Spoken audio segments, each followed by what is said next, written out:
Make sure your insurance doesn't come up short. Get gap cover with ALA. For more information, follow the links in the description.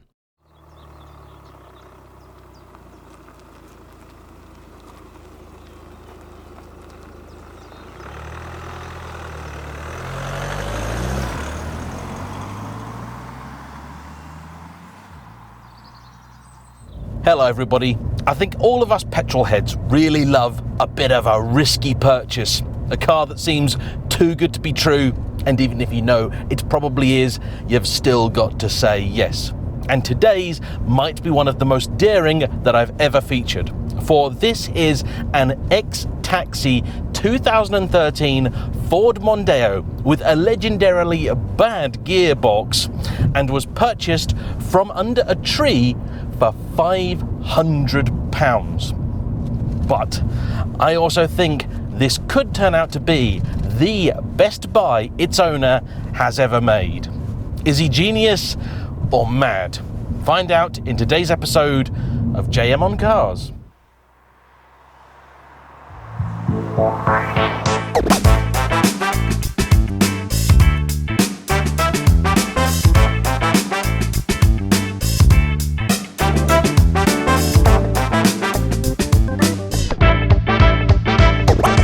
Today's slice of nuggety goodness from the Blue Oval comes courtesy of my very good friend Ben, aka Ben the Sparkle. A good chap that I've gotten to know over the last year or so, and who has this year decided that he too wants to make cars his business, and so has established a valeting firm, Mile by Mile, named for his son because Ben is a family man. And I am so proud to see him putting in some serious effort to change his life and make himself a happier man, all the while getting to work on dream stuff with the hope that one day he'll be able to buy something very special for himself. And the reason that I'm talking about this today, and have mentioned him in a number of other videos, is because I've played my own very small role in this too.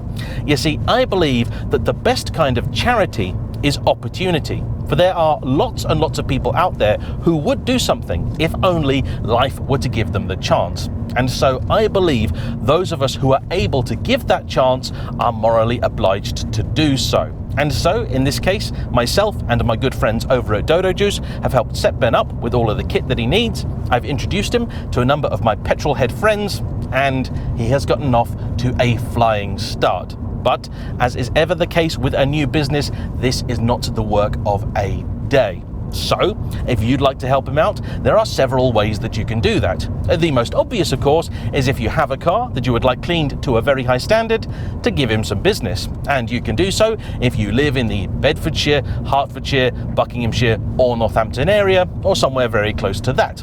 But I also appreciate that for many people, particularly those watching from abroad, this may not be possible. However, good news everyone, for you too can play your small part in this very important story, because just by watching this video you're going to be helping, as all the proceeds from it are going to be going directly to Ben in order to help him with his new venture and his new work vehicle. But beyond that, one of the other great things you can do to help any new business is give his social media a follow, and I'll put his Instagram both on the screen and in the description down below. So go over there, give him a like, and if you do happen to know somebody you think could benefit from his services, well, make sure to share it with all of them you can think of.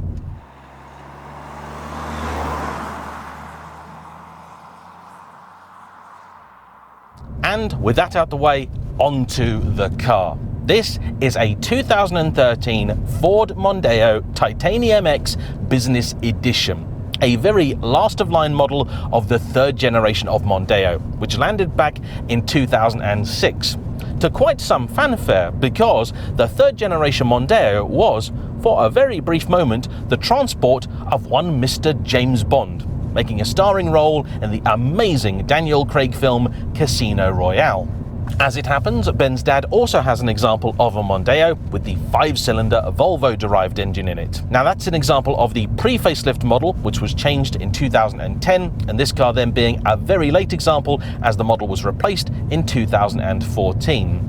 Though there were at the time rumours that Ford weren't even going to bother with the 4th generation car, because even by the time this launched, they were beginning to struggle. Back in the heyday of the 1990s and everybody having a company car, they shifted 100,000 Mondeos a year in the UK alone. By the time this rolled around, they were struggling to shift 15,000. And why is that? Well, it's likely a perfect storm of several different factors. First off, the company car itself was already a dying breed, primarily on account of the fact that benefit in kind had changed, meaning that people no longer wanted a nice fancy car instead of some pay, they just wanted the money. Technological advances had also meant that for many industries, the notion of having a fleet of reps going up and down the country doing tens of thousands of miles a year was becoming an increasingly antiquated one.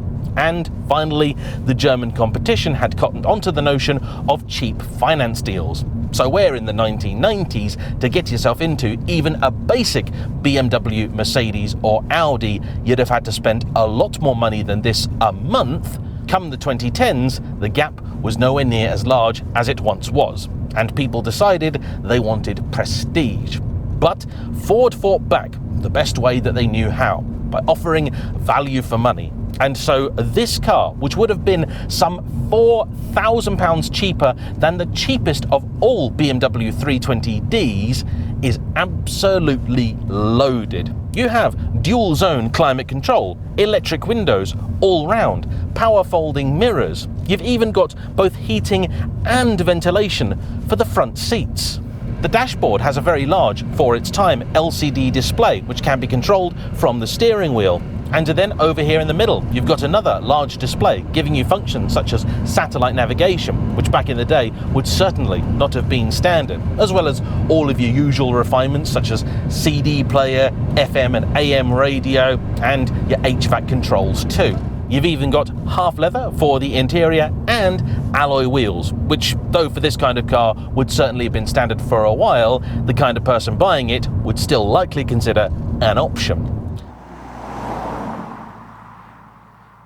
As is Ford tradition, the cars were also offered in both petrol and diesel guise, with a frankly bewildering number of possible combinations of engine, trim and then body, which for this last generation was simplified somewhat, with them offering the car only as a 5-door hatch, which we have here, or an estate.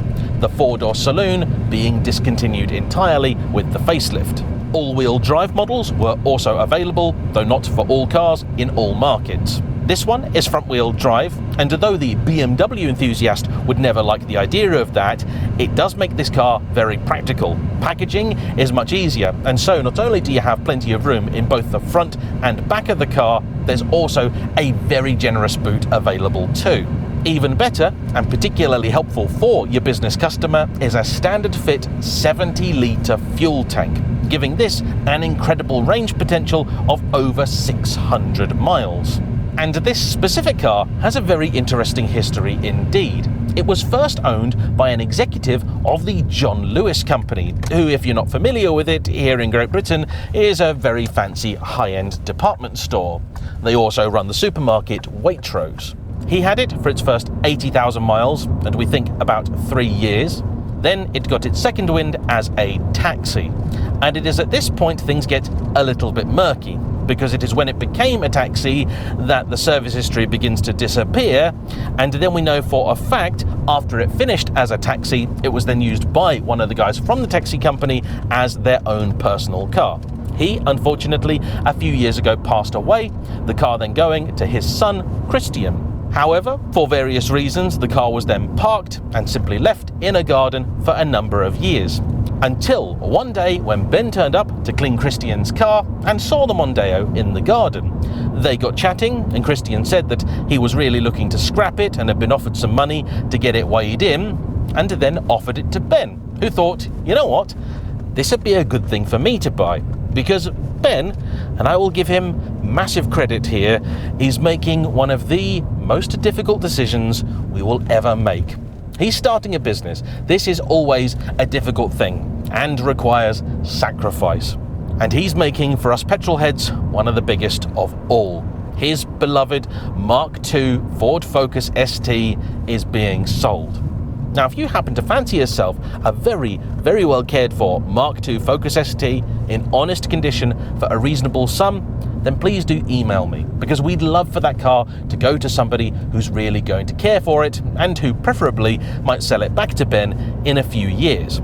And up until recently, as Ben had a van for his job, he didn't need to use the Focus for anything other than family trips and fun. With him now needing a car for day-to-day work, running a 2.5 litre turbo 5-cylinder isn't the most sensible of ideas. This comfortably will outdo that in terms of economy. The Focus could achieve something like 25 to 28 on a run, and this 45 and potentially even better.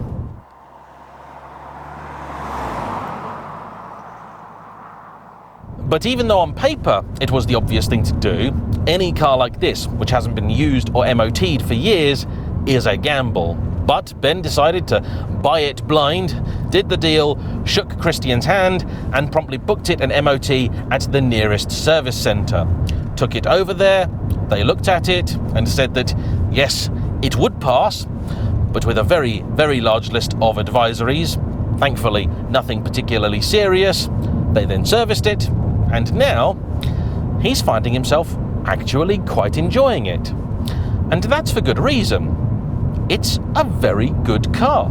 It is comfortable, it is nicely damped, the visibility is actually pretty decent, the B-pillar's a little bit frustrating, but the steering is surprisingly good, the seats are decent. Those two things Ford of this era seem to get right almost always. Even better, should the car need parts, and with the money that he's going to be making both working on cars and hopefully with your help from this video, he's going to spend a little bit on this, sorting out some of the more urgent items and then eventually trying to make it look a little more presentable. It has had just a very basic, effectively rinse down, and it's actually come out surprisingly well. As you might expect of a previous working car with just over 176,000 miles on the clock, it has had a few knocks and scrapes here and there, but overall is in far, far better condition than I would expect of anything that you pay £500 for. The engine is actually fairly good. It makes 163 horsepower and a decent spread of torque. I'm actually fairly familiar with it, but not from the world of Ford, instead from Peugeot Citroën, who also shared it. Even the stereo is actually pretty good. We put some tunes on earlier, and though it's just the standard fit one, it's no fancy upgrade, it's actually better than the Harman Kardon you'd get in many a BMW, and they charge you extra for that.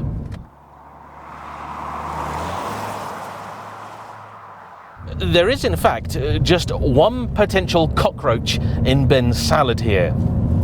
The gearbox. It's the infamous Ford Power Shift. And if you haven't heard of it and don't understand why it's infamous, allow me to tell you, this was Ford's attempt at a dual clutch box.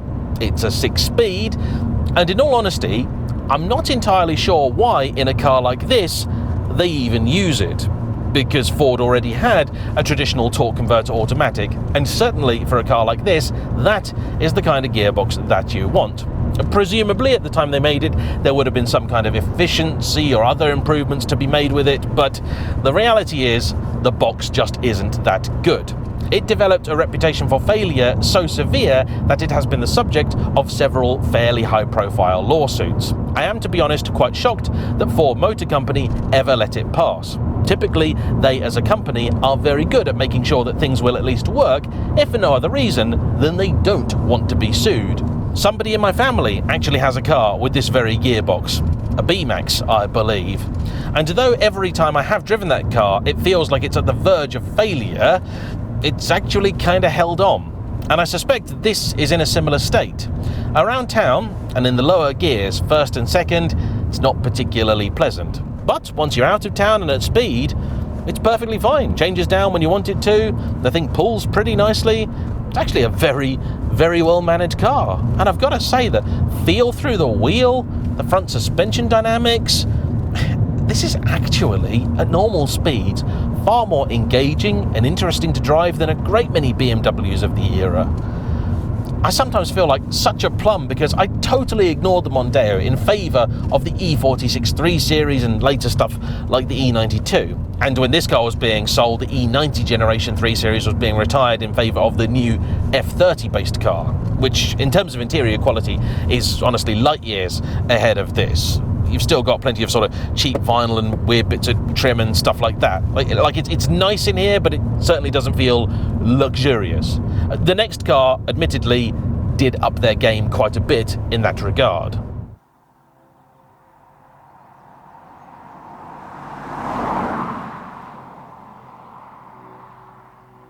What's the turning circle like? It's actually really, really good. And best of all the lights and things work. The windows, they weren't working right, but they actually appear to have fixed themselves. Okay, a couple of pieces of trim here and there aren't quite perfect, but Ben's going to be sorting those out.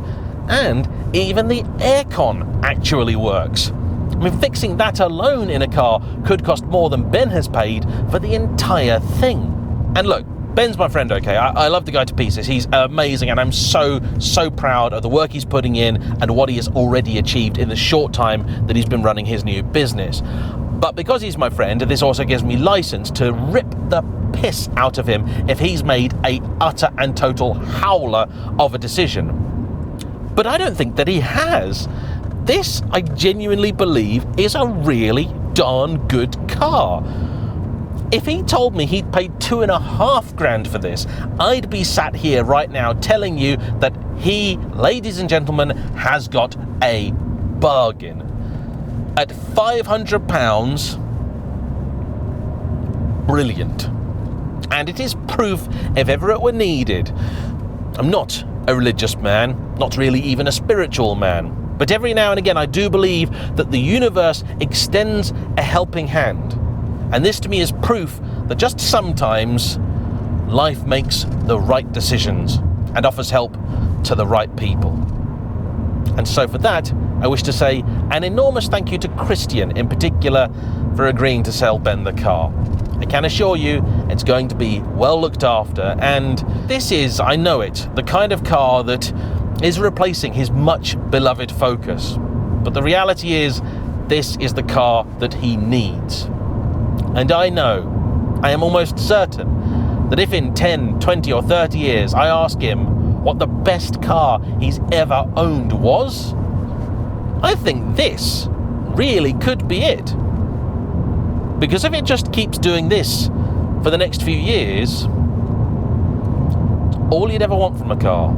It's a special thing, this. I don't know, it might seem silly, but I think it is. And so, with that being said, I wish to say once again a thank you to Christian, and of course to you for watching, and Ben for lending me his car and looking after mine. Don't forget to hit the like button, comment down below, subscribe if you haven't already, and I shall see you for the next one. Bye-bye.